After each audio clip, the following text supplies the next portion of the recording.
guru SD IBS. Nah, alhamdulillah tadi kita sudah mendengarkan ceramah dari Ustadz Sumarno dan Ustadz Abdul Samad. Selama ini saya cerita sedikit Ustadz, saya memiliki keresahan. Namun tadi Ustadz Sumarno sudah menjelaskan bahwa agama Islam merupakan agama yang memiliki landasan untuk kehidupan kita, landasan moralitas bangsa Indonesia. Selama ini saya bertanya-tanya, setiap agama itu pasti memberikan sebuah kebaikan, petunjuk kepada umatnya. Tetapi mengapa Islam yang menjadi agama yang paling benar? Tetapi tadi sudah dijelaskan oleh Ustadz Sumarno. Nah, selanjutnya saya memiliki dua pertanyaan juga yang menjadi keresahan saya selama ini. Yang pertama, apakah mungkin seandainya agama Islam yang tadi sudah disampaikan sebagai landasan kehidupan masyarakat muslim bisa dijadikan sebagai ideologi negara kita di dalam berbangsa dan bernegara? Pernah juga dikatakan bahwa inna as-salatu imaduddin, dijelaskan kembali di dalam surah Al-Ankabut, inna sholata tanha anil fahsya iwal munkar. Namun banyak orang melaksanakan sholat dengan khusyuk, dengan khudu, akan tetapi kemaksiatan, kemungkaran selalu ada. Nah, saya ingin menyampaikan pertanyaan, bagaimana seandainya Islam sebagai praktek bisa mempraktekkan ayat-ayat tersebut sebagai menjadi landasan di dalam kehidupan kita sehari-harinya. Terima kasih banyak. Wassalamualaikum warahmatullahi wabarakatuh. Masya Allah, luar biasa. Banyak sekali keresahan rupanya ya. Baiklah, sepertinya kita berikan kesempatan pada guru kita Ustaz Abdul Somad untuk menjawab dengan singkat dua pertanyaan yang sangat luar biasa ini. Fadhal Ustaz. Ketuhanan yang Maha Esa, Qul huwallahu ahad. Kemanusiaan yang adil dan beradab. Bagaimana dalam Islam diajarkan seorang yang banyak dosa silap salah memberi minum seekor anjing. Islam tidak hanya sekedar kemanusiaan, malah kehewanan, kebinatangan. Lalu kemudian persatuan Indonesia, wa'tasimu bihablillahi jami'an wa la tafarraqu. Kita dianjurkan untuk bersatu.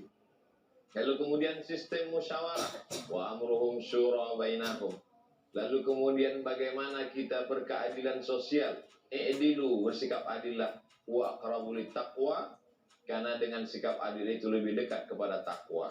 Intisari ajaran Islam menjadi dasar kebersamaan kita, kesepakatan negara kesatuan Republik Indonesia. Karena kalau diterapkan memakai Al-Quran dan Sunnah, maka dikhawatirkan ketika itu larilah saudara-saudara kita dari timur. Jangankan pakai Quran Sunnah, memakai kata menjalankan syariat Islam bagi pemeluknya saja pun, sedangkan saat itu kita menghadapi Belanda, menghadapi Jepang, menghadapi komunis. Jadi sesungguhnya para alim ulama kita dari Nahdlatul Ulama Muhammadiyah bersepakat akhirnya jadilah negara kesatuan Republik Indonesia. Intisari ajaran Islam itu terangkum, tercakup di dalamnya. Lalu kemudian kalau ada orang Islam sholatnya rajin tapi juga maksiatnya jalan, itu namanya STMJ, sholat tetap maksiat jalan. Yang salah bukan sholatnya, tapi yang salah adalah orangnya. Lebih kurang ilustrasinya demikian, Mas Ali. Masya Allah, singkat dan jelas ya. Jadi bahkan hanya 5 ayat dari Al-Quran saja mengcover Pancasila ya. Ini luar biasa sekali. Kita akan berikan pertanyaan berikutnya. Monggo silakan yang akan bertanya. Silakan Pak. Bismillahirrahmanirrahim. Assalamualaikum warahmatullahi wabarakatuh. Assalamualaikum warahmatullahi wabarakatuh. Nama saya Tiara Kencana, saya guru SD IBS. Terima kasih Ustadz atas kesempatannya.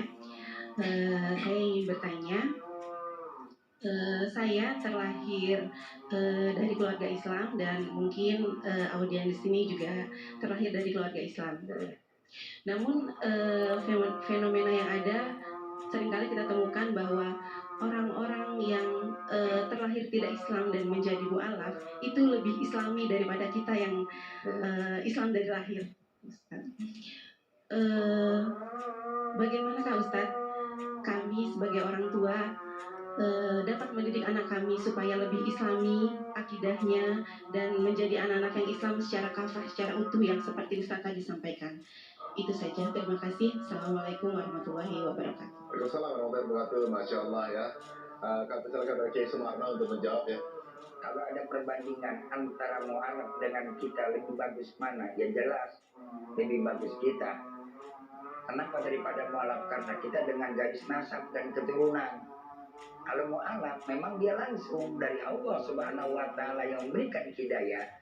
Tapi proses pembentukannya lebih tua mana? Lebih tua kita.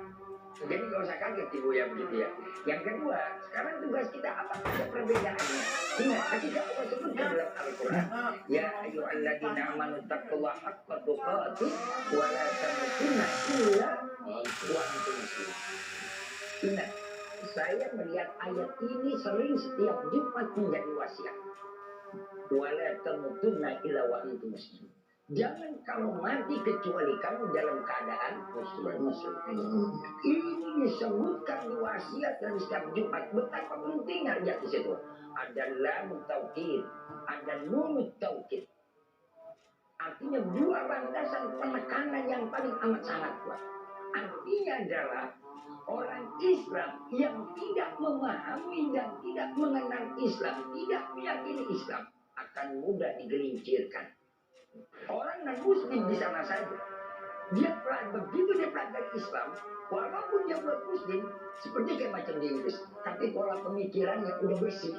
Di Singapura, bukan negara Pancasila, tapi tidak bukan negara orang muslim, tapi bersih. Kita orang Islam, sholat aja kita disuruh berwudu, disuruh tohar, tapi susah belajar bersih. Sayang waktu juga yang memisahkan kita. Insya Allah lain kesempatan, lain waktu kita ketemu lagi, kita kumpul dengan sesama, kita sama-sama bisa berbincang seperti ini. Insya Allah akan menambahkan keyakinan dan mudah-mudahan bisa juga meluaskan wawasan kita biar mantap keimanan kita. Semoga kita kembali kepada Allah dalam keadaan muslim. Amin. Amin. Ya Rabbal Alamin. Masya Allah. Gimana Ibu?